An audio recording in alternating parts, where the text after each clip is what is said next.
اعوذ باللہ من الشیطان الرجیم، بسم اللہ الرحمن الرحیم۔ ناظرین کرام، آج ہمارا یہ آخری پروگرام ہے اور اختتام ہو رہا ہے سید سجاد عابد بیمار امام زین العابدین علیہ السلام۔ اختتام بھی دیکھیے کیا عجیب ہو رہا ہے۔ کربلا کا اختتام بھی یہیں پر ہوا تھا۔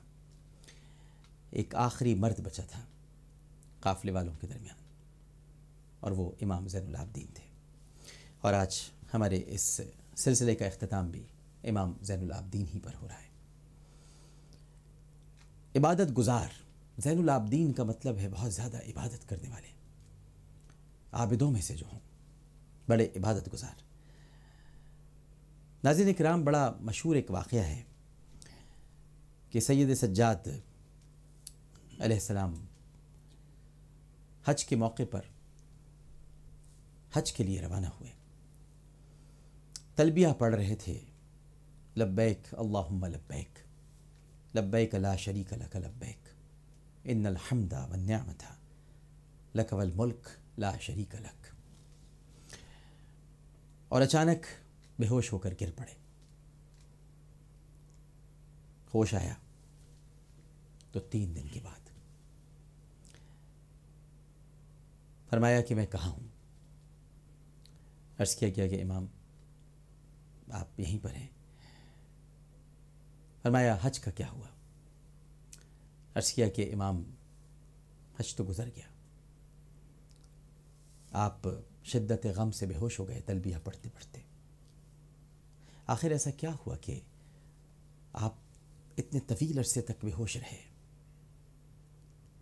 امام کی بے ہوشی بھی ناظرین کرام بے ہوشی نہیں ہوتی، بلکہ یہ ہمارے لیے، ہم سب کے لیے، آپ کے لیے ایک بڑی رہنمائی ہوتی ہے۔ آپ نے ارشاد فرمایا کہ جب میں لبیک اللہم لبیک کہہ رہا تھا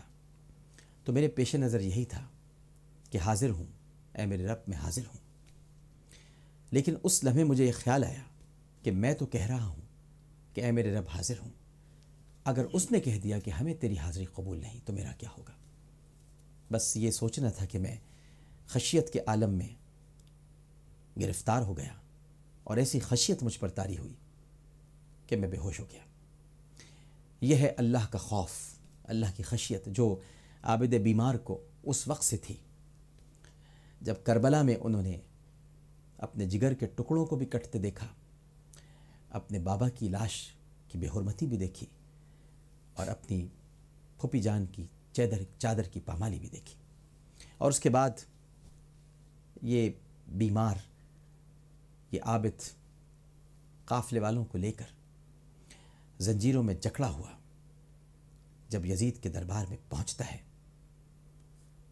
تب اس کا اصل کردار، کربلا کی بات کا کردار، جو کہ ثانی زہرا کے بھی ہے اور عابد بیمار کا بھی ہے، شروع ہوتا ہے۔ اور ان کے لہجے میں بڑا پیچ و خم ہے ناظرین کرام، ایک للکار ہے، گرفتار تو ہیں لیکن ہتھیار نہیں ڈالے ہیں، گرفتار تو ہیں لیکن اپنے ضمیر اور اپنے شعور کا سودا نہیں کیا ہے، کیونکہ اس بابا کے فرزند ہیں جنہوں نے کسی بھی رذیل اور کمین کی بیعت کرنے سے انکار کر دیا تھا، لہٰذا یزید کے دربار میں جواں مردوں کی طرح کھڑے ہیں، وہ کہ ان کو جکڑ رکھا ہے، زنجیروں سے جکڑ رکھا ہے، لیکن اس کے باوجود آواز جب بلند ہوتی ہے تو بڑے بڑے کانپ اٹھتے ہیں کہ یہ نبی کریم صلی اللہ علیہ وآلہ وسلم کی گھرانے کی آواز ہے۔ اس کی گھن گرج میں محمد کا سا گما ہوتا ہے صلی اللہ علیہ وآلہ وسلم، یہ علی کے لہجے میں بات کرتا ہے، یہ حسن کی طرح آنکھیں دکھاتا ہے، اور یہ حسین کی طرح سر بلند رکھتا ہے۔ تو آج انہی کا تذکرہ ہے، انہی کا کلام ہے، اور میرے بھائی، میرے دوست محمد مکرم علی خان صاحب یہاں پر تشریف فرمائے۔ ان سے گزارش کروں گا کہ وہ امام زین العابدین علیہ السلام کا مشہور زمانہ کلام پیش کریں، جو بارگاہ ختمی مرتبت صلی اللہ علیہ وآلہ وسلم میں آپ نے لکھا۔ السلام علیکم۔ وعلیکم السلام ورحمۃ اللہ۔ بسم اللہ جی۔ إن نلت يا روح السباب يوما إلى أرض الحرم بلغ سلامي روزة فيها النبي المحترم بعد صبا قسمت سے تو پہنچے اگر عرض حرم سبحان اللہ کہنا سلام بندگی پیش نبی محترم وجهه شمس الضحى من خده بدر الدجى من ذاته نور الهدى من كفه بحر الهمم روئے مبی شمس الضحى رخسار تھے بدر الدجى سرتاپا ہے نور الہدی دست عطا بحر ہمم اکبادنا مجروحة من سيف هجر المصطفى طوبى لأهل بلدة فيها النبي المحتشم ہجر نبی سے خستہ جا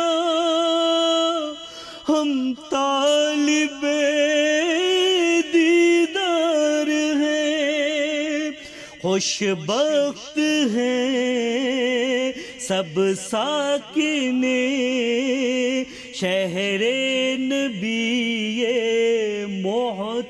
محتشم یا رحمت للعالمین انت شفیع المذنبین اکرم لنا یوم الحزین فضلا وجودا والکرم اے رحمت للعالمین اور اے شفیع المذنبین روز قیامت ہم پہ بھی جود و سخا فضل و کرم یا رحمت للعالمین ادرک لزین العابدین محبوسی ایدی الظالمین فی الموکب والمزدحم اے رحمت للعالمین دیجئے سہارا زین کو وہ ظالموں کے ہاتھ میں محبوس ہے اور مزدحم ان نلتیا روح السبا یوما الى ارض الحرم سبحان اللہ جزاک اللہ ما شاء اللہ تبارک اللہ